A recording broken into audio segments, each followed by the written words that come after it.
નમસ્કાર, હું છું ગોપી ઘાંગર. આપ જોઈ રહ્યા છો નિર્ભય ન્યૂઝ. આજે વાત કરવી છે ગણેશ ગોંડલે જે સંજય સોલંકીને માર્યો, તે સંજય સોલંકીના જે પિતા છે રાજુ સોલંકી, તેનો ભાઈ જવા સોલંકી ઉપર હવે હત્યા કરવાની કોશિશનો આરોપ લાગ્યો છે. જુનાગઢના એક ડોક્ટર રશીદને તેમને બેરહેમીથી માર્યો છે. એવું કહેવાય રહ્યું છે કે ડોક્ટર રશીદ જે છે તે અત્યારે, કારણ કે હોસ્પિટલાઇઝ છે અને આપણી સાથે અત્યારે જોડાયા છે ડોક્ટર રશીદ સાથે જ વાત કરીએ. ડોક્ટર, શું થયું હતું રશીદભાઈ, અને કેમ આ સોલંકીએ તમને કેમ માર્યા? મારા અને જવાભાઈ ના 10 વર્ષના સંબંધ છે. એના પારિવારિક એક મન દુઃખ હતું, જેના બે માણસ હતા. તો મારે ખાલી એક સમાધાન કરવાનું હતું.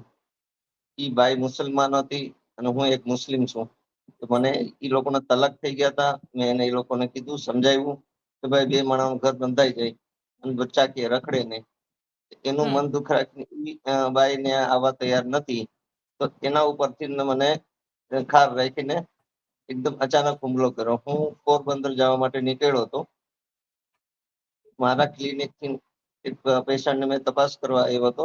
તપાસ કરીને હું મારા ઘર તરફ જઈ રહ્યો હતો, પોરબંદર જવા માટે. ત્યાં ઈ લોકો આવ્યા.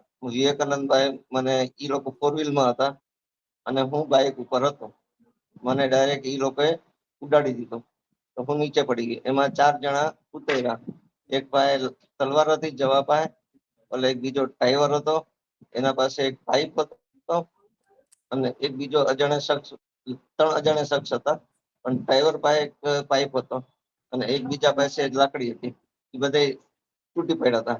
અને જવાભાઈ એક તલવાર મારી હતી, એ મેં એક ઘા બચાવી લીધો અને એ તલવાર એનાથી પડી ગઈ. પછી ઓલો બીજો ડ્રાઈવર હતો, એને 2 પાઇપ પગમાં મારી દીધા.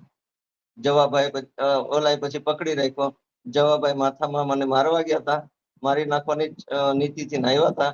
અને મેં માથામાં હાથ રાખ્યા તો મારા 2 હાથ તોડી નાખ્યા. હવે અમને તો ખૂબ ડર લાગે છે કે ભાઈ મારું ક્લિનિક ત્યાંથી ઘર પાસેથી નીકળે છે. મને પ્રોટેક્શન શું? મારી ફેમિલી બિચારે એકદમ ગભરાઈ ગયા છે કે આ લોકો જે ગોંડલ વાળા જયરાજસિંહ જાડેજા છોકરાઓને એટલા હેરાન કરતા હોય, અથવા કદાવર નેતાના છોકરાઓને હેરાન કરતા હોય, અમારી તો શું હેસિયત છે?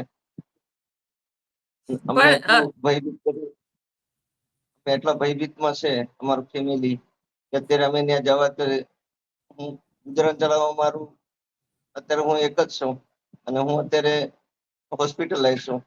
હવે કેટલા સમય લાગશે એનો તો કોઈ નિશ્ચિત છે નહીં.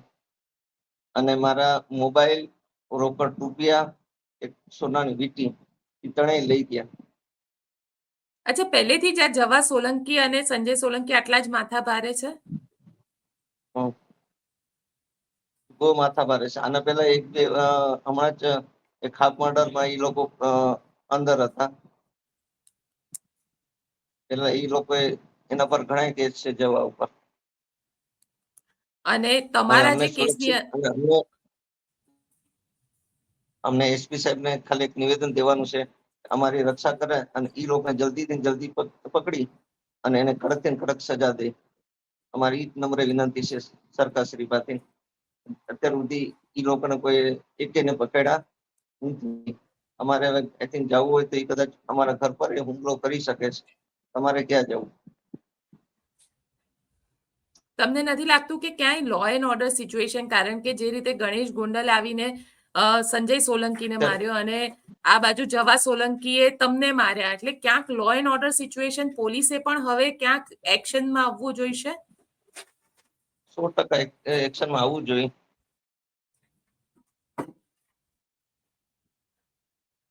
આવી ગુંડાગીર્દી કઈ રીતે ચલાવી શકાય? ન ચલાવી શકે. અમારે જેવા સામાન્ય માણસો ને હવે હાલત છે, તમારે કઈ રીતે અમારે જીવવું? અને આ આખા મામલામાં જવા સોલંકી પછી ત્યાંથી ભાગી ગયો છે. અત્યારે તમારા પરિવારના લોકોને ડર લાગી રહ્યો છે કે ક્યાંક કંઈક અટેક થઈ શકે કે એવું કંઈ?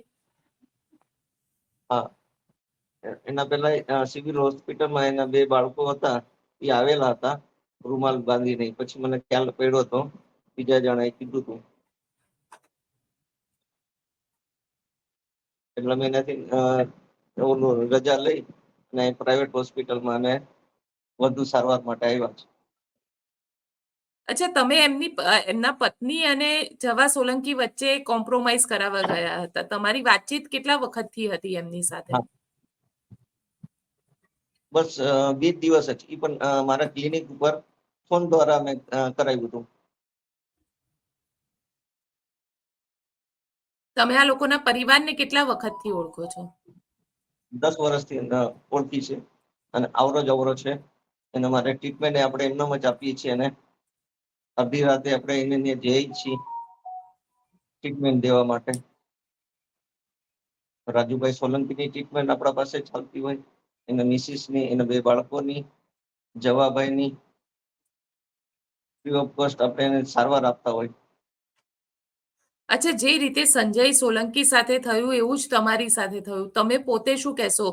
ગુજરાતની અંદર લો એન્ડ ઓર્ડર સિચ્યુએશન વધારે મજબૂત થવું જોઈએ? પોલીસના કાયદાની વ્યવસ્થા, કાયદામાં જે આવતું હોય, લો એન્ડ ઓર્ડર જે રીતે કાયદાનું બંધારણ પર થતું હોય, એ રીતે એ લોકોનો પર સજા થવી જોઈએ. બિલકુલ રશીદભાઈ, આપ અમારી સાથે જોડાયા તેના માટે આપનો ખૂબ ખૂબ આભાર. Thank you.